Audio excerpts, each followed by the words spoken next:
말씀입니다. 누가복음 12장 29절부터 34절 천국의 배낭을 만들자, 그런 제목으로 함께 말씀 나누겠습니다. 12장 29절부터 34절 함께 읽습니다. 시작. 너희는 무엇을 먹을까 무엇을 마실까 하여 구하지 말며 근심하지도 말라. 이 모든 것은 세상 백성들이 구하는 것이라. 너희 아버지께서는 이런 것이 너희에게 있어야 할 것을 아시느니라. 다만 너희는 그의 나라를 구하라. 그리하면 이런 것들을 너희에게 더하시리라. 적은 무리여 무서워 말라. 너희 아버지께서 그 나라를 너희에게 주시기를 기뻐하시느니라. 너희 소유를 팔아 구제하여 낡아지지 아니하는 배낭을 만들라. 곧 하늘에 둔 바 다함이 없는 보물이니 거기는 도둑도 가까이 하는 일이 없고 좀도 먹는 일이 없느니라. 너희 보물 있는 곳에는 너희 마음도 있으리라. 아멘. 네. 네. 여러분 너무도 잘 아시는 그런 성경 구절입니다. 여러분 우리가 다 하나님이 원하시는 그런 모양대로 우리의 인생을 살고 싶은 그런 마음이 있습니다. 하나님이 말씀하신 것을 순종하며 살고 싶은 그런 마음이 우리에게 다 있어요. 그런데 우리가 그렇게 살지 못하도록 우리를 가로막는 방해물들, 장애물들이 있습니다. 그 장애물 중에서 가장 우리 시대에 가장 큰 장애물이 있다면 아마도 우리의 삶을 내가 안전하게 지켜야 한다는 그 생각이 아닐까.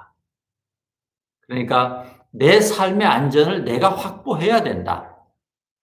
그런 생각.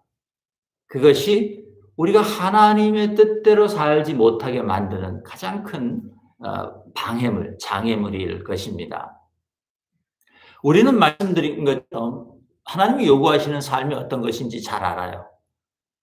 간단하게 말하면 하나님을 섬기고 이웃을 섬기는 것이 하나님이 우리에게 요구하시는 삶입니다. 그런데 그 하나님이 원하시는 모습대로 자유롭게 하나님을 섬기고 마음껏 이웃들을 섬길 수 있기 위해서는 내 삶이 먼저 안전해야 하지 않느냐. 내 삶이 먼저 어떤 상황에서도 흔들리지 않는 그런 세이프티를 확보해 놓아야 되는 것 아니냐. 그런 생각이 우리 안에 있습니다. 그래서 그 과정 속에서 그것이 막 섞이는 것이에요. 하나님의 뜻대로 사는 것과 하나님의 뜻대로 살아야 하지만 내가 내 삶의 안전을 확보해야 한다는 그 생각과 이것이 막 뒤섞이는 것이죠. 그래서 그 둘 사이에서 우리 인생이 갈등하고 고민하고 우리의 믿음이 흔들리고 갈피를 못 잡고 그렇게 되는 것이에요. 나는 하나님이 원하시는 모양대로 순종하며 살고 싶지만 동시에 이 세상에서 내가 책임져야 되는 것들이 있기 때문에 내 이 세상의 삶도 확실한 안전장치를 마련해 놓고 싶은 것이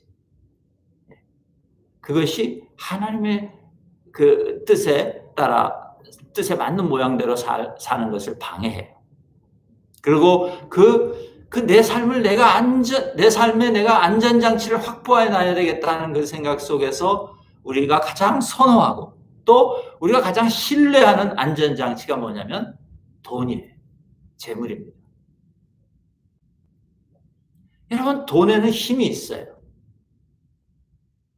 돈에는요, 우리를 많은 그런 걱정과 근심으로부터 자유롭게 해줄 수 있는 파워가 있어요. 물론 돈이 모든 걱정과 근심을 다 해결해 줄 수 있는 것은 아니에요. 다 모든 걱정과 근심으로부터 벗어나게 해주지는 못해요. 우리도 그것을 알아요. 하지만 우리가 사는 이 세상에서 재물은, 돈은 막강한 파워를 가지고 있는 것을 나도 알고 여러분도 알고 다 알아요. 여러분, 주님의 제자들과 주님을 따르는 많은 사람들, 그 2000년 전에 그 사람들에게도 돈은 큰 위력을 발휘했어요.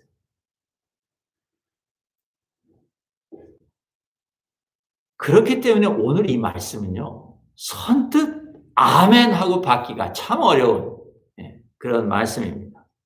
설교자로서도 우리 그리스도의 교회 성도님들에게 참 이 말씀이 필요한가, 이걸 설교해야 되는가 하는 망설임과 고민이 있었습니다.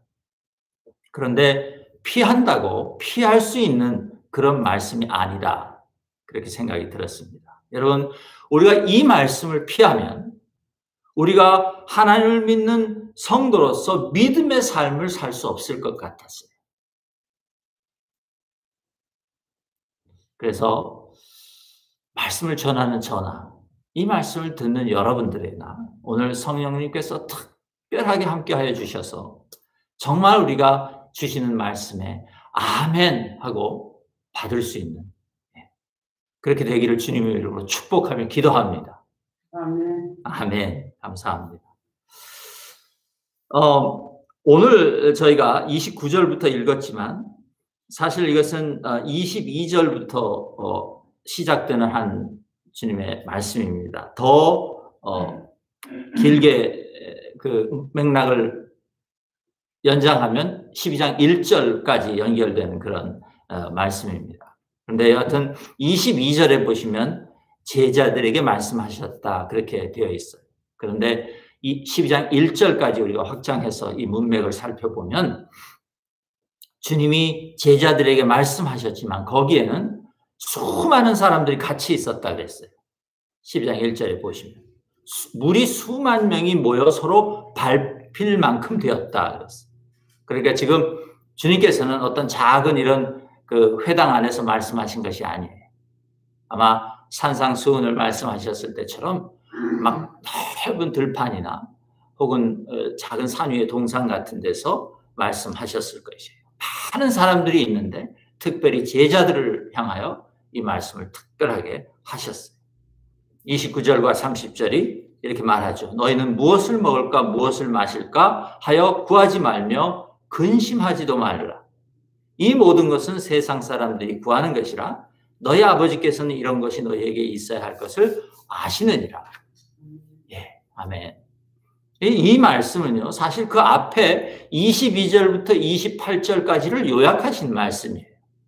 22절에 보면 제자들에게 이르시되 내가 너희에게 이르노니 너희 목숨을 위하여 무엇을 먹을까 몸을 위하여 무엇을 입을까 염려하지 말라.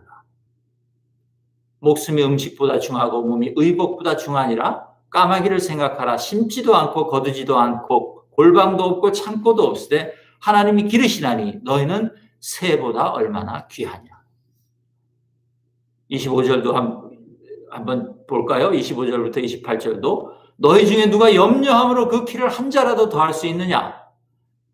그런즉 가장 작은 일도 하지 못하면서 어찌 다른 일들을 염려하느냐. 백합화를 생각하여 보라. 실도 만들지 않고 짜지도 아니하느니라. 그러나 내가 너희에게 말하노니 솔로몬의 모든 영광으로도 입은 것이 이 꽃 하나만큼 훌륭하지 못하였느니라. 오늘 있다가 내일 아궁이에 던져지는 들풀도 하나님이 이렇게 입히시거든 하물며 너희일까 보냐 믿음이 작은 자들아. 이 말씀을 지금 다시 29절 30절에서 간단하게 요약해서 지금 핵심을 말씀해 주신 것이에요. 제자들과 함께 이 예수님의 말씀을 들었던 사람들 대부분은요, 수많은 무리가 같이 있었다고 그러지 않습니까? 아마도 오병이어의 기적을 베풀어 주실 때 그때 따라다니던 무리와 비슷한 사람들이었을 것이에요. 그렇다면 이 가르침을 들은 대부분의 사람들은요, 가난한 사람들이었습니다. 그들은 가장 기본적인 자기 삶의 그 조건들, 매일 일용할 양식, 먹을 것, 또 옷, 잠잘 곳, 이런 것들이 불확실한 사람들이 대부분들이었을 것이에요. 하루하루 자기의 호구지책을 해결해야 되는 그런 사람들이 대부분이었을 것이라는 것입니다. 다시 말해서 주님께서는 지금 부자들에게 이 말씀을 하신 것이 아니에요. 수입이 많은 사람들에게 이 말씀을 하신 것이 아니다 그 말이에요. 제가 이 말씀을 묵상하다가 이런 생각을 해봤습니다. 이 말씀을 듣고 제자들이 정말 이제 더 이상 자기 삶에서 먹고 사는 문제를 걱정하지 않게 되었을까? 이 말씀 때문에. 또 제자들 옆에서 이 주님의 말씀을 들었던 그 많은 가난한 사람들은 어땠을까?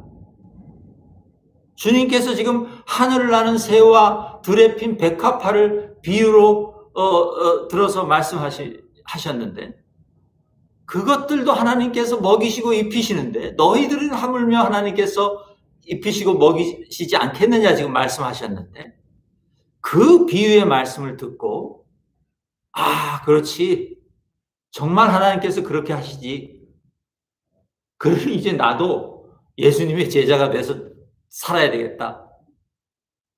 정말 그랬을까? 그 수많은 사람들이요. 제가 생각해 봤어요. 과연 몇 사람이나 이 예수님의 말씀을 듣고 그 자리에서 이 말씀에 동의가 되고 이 말씀을 순종하겠다고 결심했을까? 정말 몇 사람한테나 이 말씀이 현실성 있는 말씀으로 들렸을까?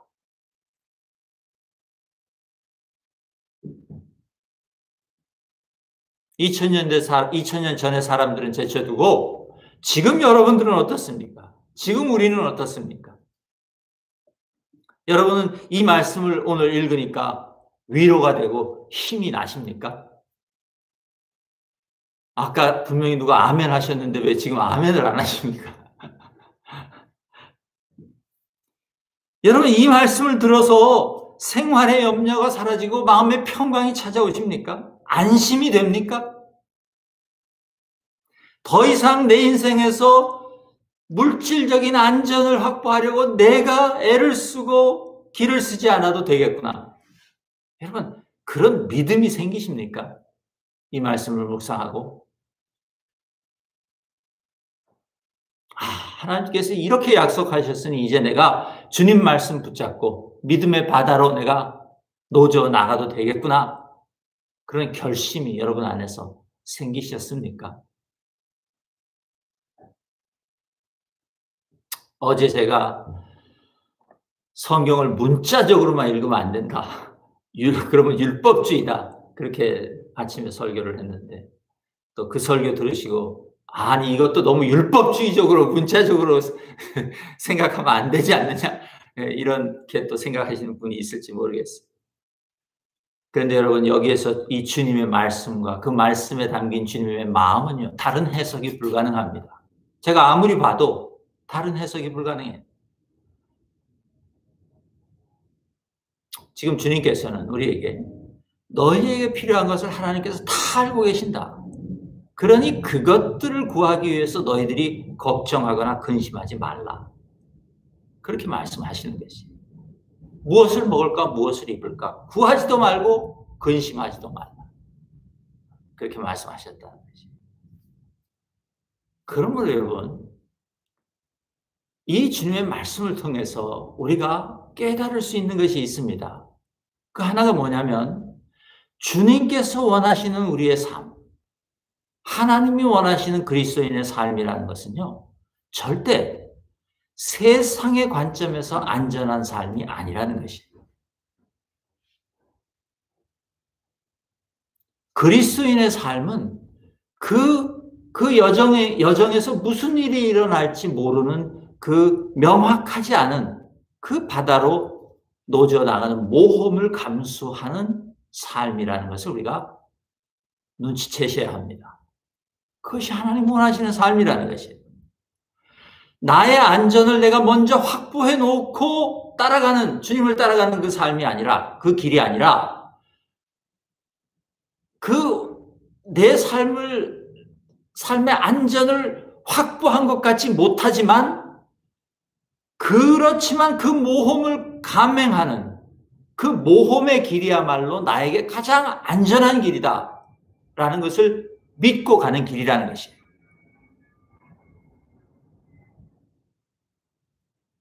그 모험의 길이 사실은 가장 안전이 보장된 길이다. 그것을 믿으라는 것이에요.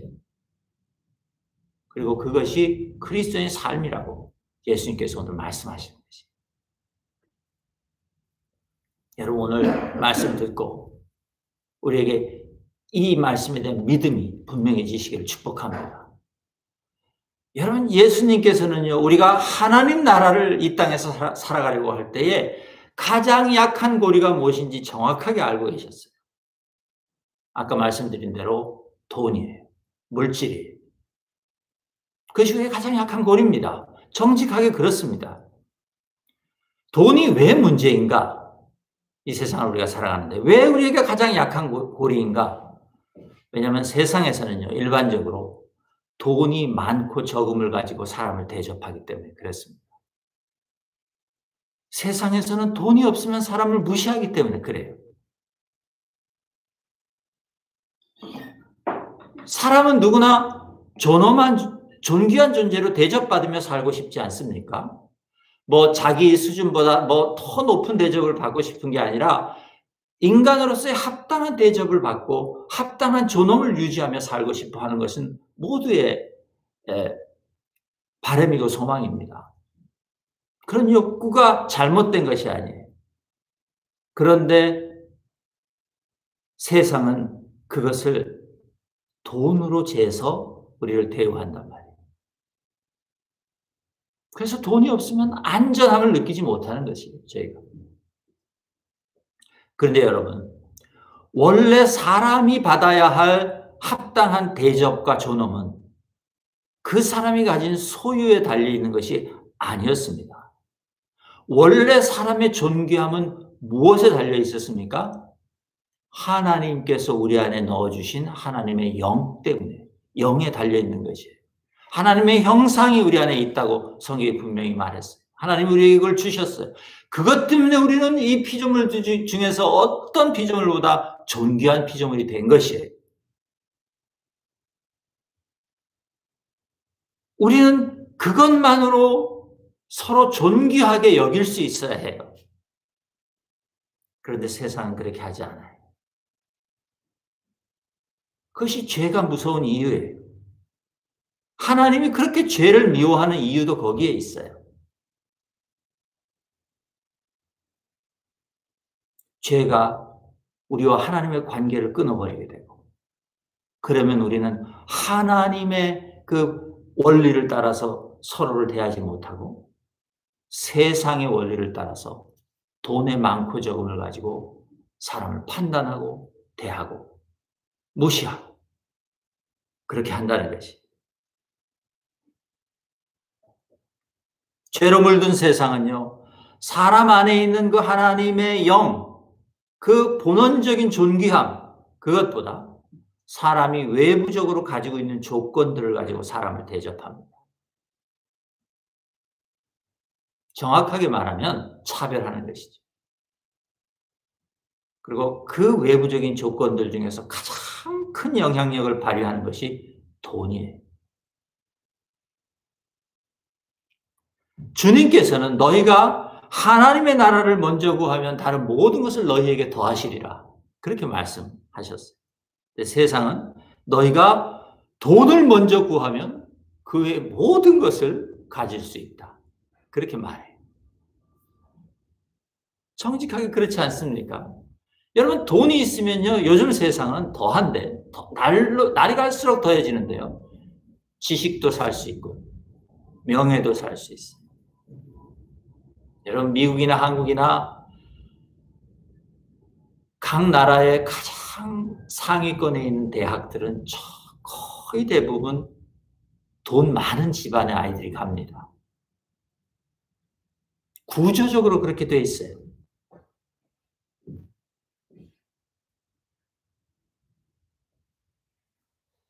하지만 돈이 없어서 무엇을 먹을까, 무엇을 입을까, 무엇을 마실까 걱정해야 하는 사람들은 이 세상 속에서 대접받지 못하는 일이 비일비재합니다.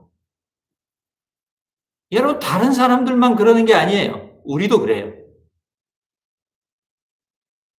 여러분 우리가 샌프란시스코 타운을 가다가 홈레스 피플들을 만나면요, 여러분 그 제일 먼저 이렇게 그 정말 그 추하고 더럽고 이런 그 냄새나는 그런 홈리스 피플, 제가 좀 심한 경우를 말씀드리면, 대할 때 우리 마음속에 무의식적으로 생겨나는 것들을 한번 생각해 보세요. 우리가 그들을 대하는 무의식적인 태도를 한번 생각해 보세요. 그럼 우리도 그런 세상의 사고와 세상의 그 태도에 물들어 있다는 것을 우리가 금방 알게 됩니다. 그래서 우리는 누구나 가난해지는 것에 대한 염려와 불안이 있는 것이에요. 물론 우리가 지금 우리 성도님들이 대부분의 우리들이 가진 그 염려와 불안은 그 홈리스 피플들처럼 될까 봐 하는 그런 염려보다는 지금 내가 누리고 있는 이 수준조차도 못 누리게 될까 봐, 혹은 지금 내가 영위하고 있는 이게 이 안전하지 않은 것 같으니까 더 안전한 곳으로 올라가기 위해서 염려하고 불안해하는 것이죠. 내가 더 가난해지면 내가 실패한 사람이 되고 사람들이 나를 그렇게 쳐다보는 그 눈길을 내가 견딜 수 있을까? 그런 염려가 누구나에게 다 있는 것이에요.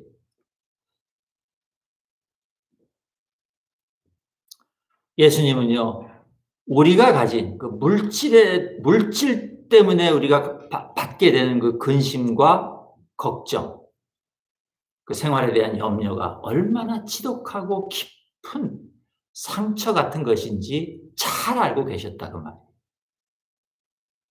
너무나 잘 알고 계셨어요.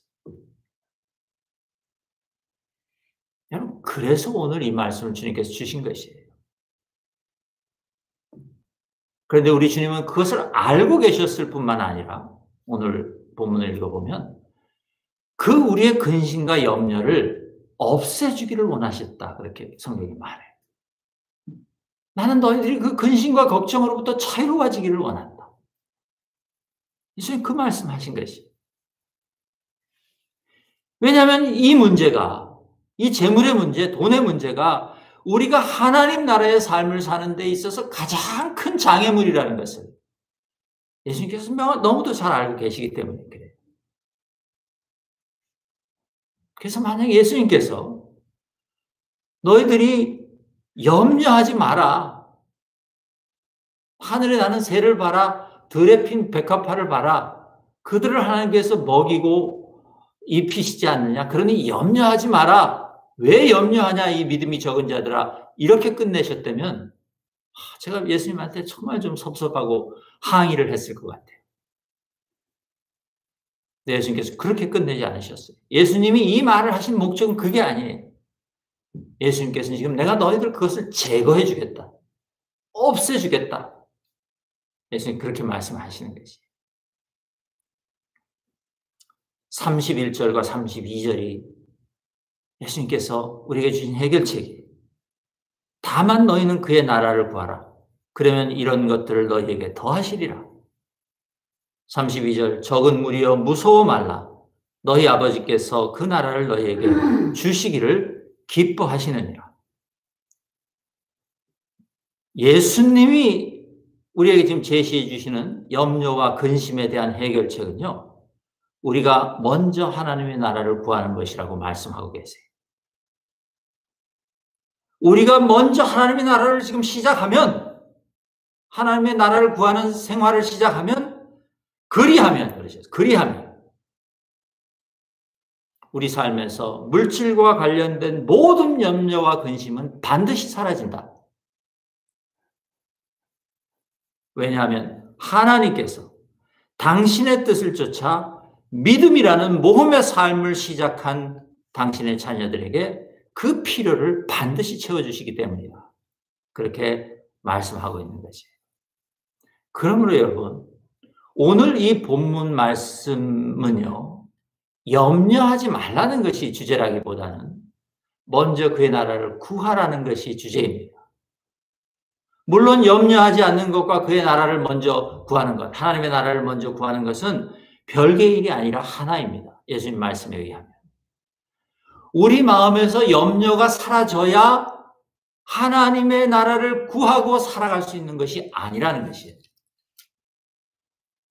오히려 마음에 있는 염려와 근심을 없애기 위해서는 하나님의 나라를 적극적으로 구하는 생활을 해야 한다. 그 말씀을 주님께서 지금 하고 계시는 거지. 여러분, 마태복음 6장 34절에 보면 같은 말씀이 있습니다. 마태가 기록한 것을 보면 이렇게 기록했어요. 그러므로 내일 일을 위하여 염려하지 말라. 내일 일은 내일이 염려할 것이요. 한날의 괴로움은 그날로 족하니라. 그렇게 말씀하셨어요. 내일 일은 내일이 염려할 것이라는 거예요. 이 말씀 무슨 말씀이냐면 오늘 하나님의 나라와 의를 구하는 생활을 시작하라. 그 말씀. 시작하면 생활의 모든 염려와 근심은 반드시 떠나갈 것이다. 반드시 없어질 것이다. 그렇게 말씀하신 것이에요.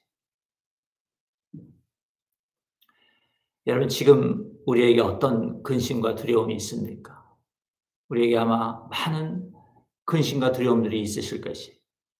특히 요즘 같이 어려운 시기에 많은 사람들이 여전히 잡을 못 가지고 있고, 정부에서 주는 보조금이 있다고는 하지만 그것도 내가 어떻게 할 수 있는 것이 아니고 정치인들이 결정을 해야 가능한 것이니까 그것이 그렇게 무슨 우리에게 안전을 확보해 주지 못하는 것들이죠.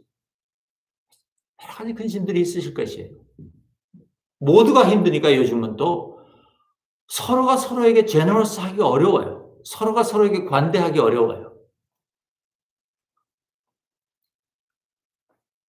당장 생활의 염려가 우리들에게 있습니다. 여러분, 오늘 말씀에 근거해서 제가 여러분에게 권면합니다. 당장 생활의 염려가 있습니까? 당장 하나님의 나라를 구하기 시작하십시오. 여러분, 또 이제 우리 성도님들은 연세가 드시고 이제 은퇴하는 나이가 은퇴하신 분들도 있고 은퇴하셔야 되는 그런 분들이 있는데 참 은퇴 후의 삶이라는 것도 막막합니다. 너무 막막하니까 어떤 분들은 아예 계산을 안 하세요. 은퇴 후에 내 인감이 얼마나 될 것이며 내가 어떻게 살 것이며 별 계산하기 싫은 거지. 아예 그냥 놔둬버리는 거죠. 여러분, 그러시면 안 됩니다. 지혜를 가지고 우리가 세상의 지혜도 사용하셔서 은퇴 후의 삶을 잘 계획하셔야 됩니다. 그러나 어찌됐든 우리 안에 그런 은퇴 후의 삶에 대한 두려움이 있습니다. 솔직하게 말씀드립니다. 저도 있습니다. 저도 한 10년 후면 이제 은퇴를 해야 될 텐데. 두려움이라기보다는 어떻게 해야 하나 하는 그런 생각을 하는 이제 시작하는 나이가 된 것이죠.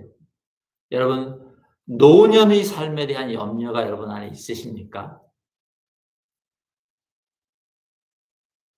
하나님의 나라를 구하기 시작하십시오. 주님께서 그 염려와 근심을 없애주실 것입니다. 이 믿음이 우리 안에 분명해지시기를 주님의 이름으로 축복합니다. 그럼 도대체 어떻게 주님이 그 염려와 우리가 무엇을 어떻게 해야 하나님의 나라를 구하기 시작하는 것일까? 뭐가 도대체 하나님의 나라를 구하는 삶이냐? 그 말씀을 우리 함께 나누고 설교를 마치려고 합니다. 조금 힘드시더라도 끝까지 우리 주님의 이 말씀을 주신 주님의 마음을 우리가 잘 헤아리며 이 말씀을 들을 수 있기를, 그렇게 성령님께서 우리를 도와주시기를 기도합니다. 그 하나님의 나라를 구하는 삶을요, 구체적으로 예수님께서 이렇게 설명해 주셨습니다. 33절입니다. 너희 소유를 팔아 구제하여 낡아지지 아니하는 배낭을 만들라. 곧 하늘에 든 바 다함이 없는 보물이니 거기는 도둑도 가까이 하는 일이 없고 좀도 먹는 일이 없느니라. 34절 너희 봉을 잇는 곳에는 너희 마음도 있으리라. 예. 걱정하고 근심에 쌓여 있는 우리들에게 주님께서 지금 너희 소유를 팔아 구제하라. 그렇게 하나님의 나라를 구하라는 거죠.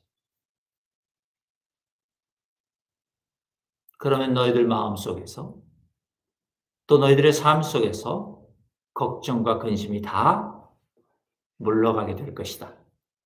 그렇게 말씀하셨어요. 여러분 참 어려운 주님의 말씀입니다. 너희 소유를 팔아라 하셨어요. 그리고 그래서 구제하라. 다른 사람들을 긍휼히 여기라는 것이죠. 섬기라는 것이죠. 이 말씀을요, 많은 신학자들이 여러 가지 다양한 의미로 해석들을 합니다. 그런데 제가 한 1880년쯤에 있었던 신학자가 쓴 주석서를 한번 읽어봤더니 그분은 이 33절의 해석을 문자적으로 받아들여야 된다 이렇게 하셨더라고요. 그러니까 진짜로 팔아서 구제해야 된다.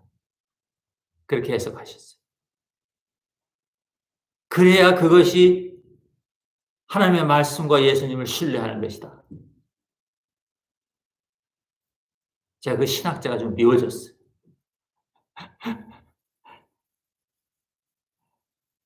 근데 요즘의 신학자들은 대부분 이 말씀을 이렇게 해석합니다. 돈과 물질과 우리의 소유에 대해서 그리스도인들은 세상과 다른 태도와 원리를 가져야 된다. 그렇게 해석해 줍니다. 여러분 어떻게 이해하고 받아들이시는지 여러분 예수님 시대나 지금이나 세상은 돈에서 안전함을 추구합니다. 그러나 그리스도인들은 하나님을 신뢰하는 것 안에서 그 안에 가장 확실한 안전함이 있다는 것을 믿고 사는 사람들입니다. 그래서 우리는 세상 사람들이 보기에 말도 안 되는 원칙을 가지고 내가 버는 수입을 사용하는 것이에요.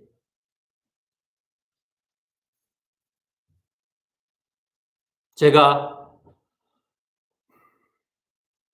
연말에 우리 2021년도 재정 예산을 우리 집사님들과 함께 세우고 또 이제 결산 보고하는 것을 제가 집사님들 도와드리기 위해서 제가 우리 성도님들의 헌금을 1년에 한 번씩 이렇게 봅니다. 보고 이제 정리하고 또 세금 보고 하셔야 되는 분들한테는 이제 그 세금 보고 하실 때 사용하시라고 그것들을 보내드리고 하는데 제가 그걸 보면 우리 성도님들 말도 안 되는 삶을 사시는 거예요. 그 수입에 그렇게 많은 액수를 하나님 나라를 위해서 헌신하셨다는 것은 세상 사람들이 보면 말이 안 되는 것이에요. 세상의 원리하고는 전혀 배치되는 것이에요. 여러분 세상 사람들은요. 자기가 버는 것을 자기 혼자 다 써도 항상 모자랍니다. 항상 근심하고 항상 걱정해야 돼요. 대부분의 세상 사람들이 그렇습니다. 돈을 많이 버는 사람, 수입이 많은 사람이라고 해서 여러분 근심이 없을 것 같습니까? 걱정이 없을 것 같습니까? 아니에요. 더 많을지도 몰라요. 근심과 걱정. 그런데 그리스도인들은 그 적은 수입을 가지고 그것에서도 자기가 다 쓰지 않고 하나님 나라를 위하여 가난한 이웃을 위하여 사용한단 말이에요. 그러면서 근심하거나 걱정하지 않는단 말이에요. 우리 성도님들 근심하거나 걱정하지 않는 줄 제가 믿습니다. 예수님 그 말씀 지금 말씀하시는 거예요. 제가 이 말씀을 준비하면서 제 마음속에 야, 너는 정직하게 근심이 있냐 없냐? 제가 저한테 자문해 봤어요. 그리고 근심이 있다고 하기도 부끄럽고 없다고 하기도 정직하지 않은 것 같아서 제가 정말 제 지난 삶을 돌아봤어요. 예수 그리스도를 믿고 난 후부터의 제 삶을 돌아봤어요. 그러고 나서 제가 하나님 앞에 말할 수 있었어요. 하나님께서 내 삶을 채워주셨다. 지금 이 말씀이, 지금 이 예수 그리스도의 말씀이 정말로 내 삶에서는 이루어졌다.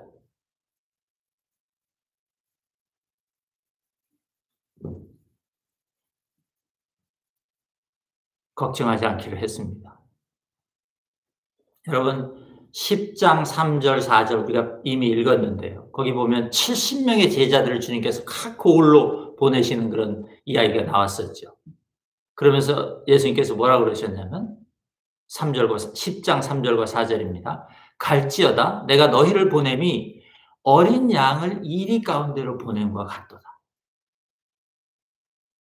그렇죠. 예수님께서 지금 거기서뿐만 아니라 지금 여기서도 지금 이 말씀을 하실 때 너희들 걱정하지 말고 하나님의 나라를 먼저 살아라. 하나님의 나라를 먼저 살면 너희들 살면서 걱정과 근심이 없어질 것이다가 말씀하실 때 그 이 때가 드글거리는 것 같은 이 세상에서 하나님의 말씀에 순종하는 어린 양처럼 그렇게 자기 소유를 팔고 세상과는 전혀 다른 원리를 가지고 살아가야 되는 자기 제자들과 하나님의 백성들을 바라보시면서 같은 마음이셨을 것 같아요. 이 때 안으로 어린 양을 보내는 것 같은 그런 마음이셨을 것 같아요. 10장 4절에 그 말씀, 3절 말씀에 이어서 4절에서 이렇게 말씀하셨어요. 전대나 배낭이나 신발을 가지지 말며.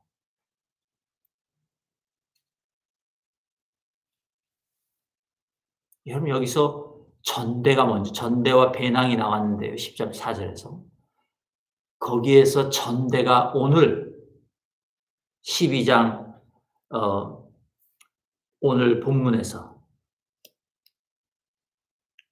33절 본문에서 배낭이라고 한 것. 이 왜 우리말 성경에 똑같은 헬라어 단어를 거기서는 전대라고 하고 여기서는 배낭이라고 했는지 모르겠어요. 10장 34절에 전대라고 10장 4절에 전대라고 한 그 단어가 오늘 본문의 배낭입니다. 전대가 정확한 단어예요. 지갑이 지갑. 근데 제가 제목을 그냥 배낭이라고 했어요. 왜냐하면 우리 성경에 배낭이라고 본문에 나왔기 때문에. 낡아지지 않는 배낭을 만들라. 하늘의 배낭을 만들자. 12장 33절에 이 낡아지지 않는 배낭. 이게 배낭이 뭐냐면 돈지갑이에요. 예수님 말씀하실 때. 돈을 넣어 가지고 다니는 작은 백. 그런데 여러분, 그 10장 4절에서 그렇게 말씀하시고, 오늘 이 말씀을 주시고, 12절에서, 22장 35절에 가시면, 예수님께서 제자들에게 이렇게 또 부르시는 장면이 나옵니다. 내가 너희를 전대와 배낭과 신발도 없이 보냈을 때, 너희들에게 부족한 것이 있었느냐? 그렇게 물으시는 장면이 나와요. 22장 35절에 가면. 그때 제자들이 뭐라고 대답하냐면, 없었습니다. 이렇게 대답해요.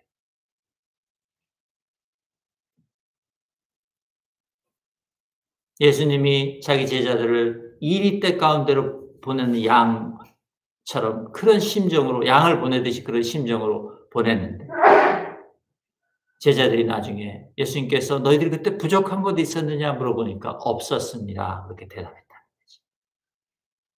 여러분 오늘 이 본문도 제가 읽으면서 지금 예수님께서는 우리를 마치 이리때가 드글거리는 그 세상 가운데로 양을 한 마리 보내는 것처럼 우리에게 그런 명령을 지금 하고 계신다.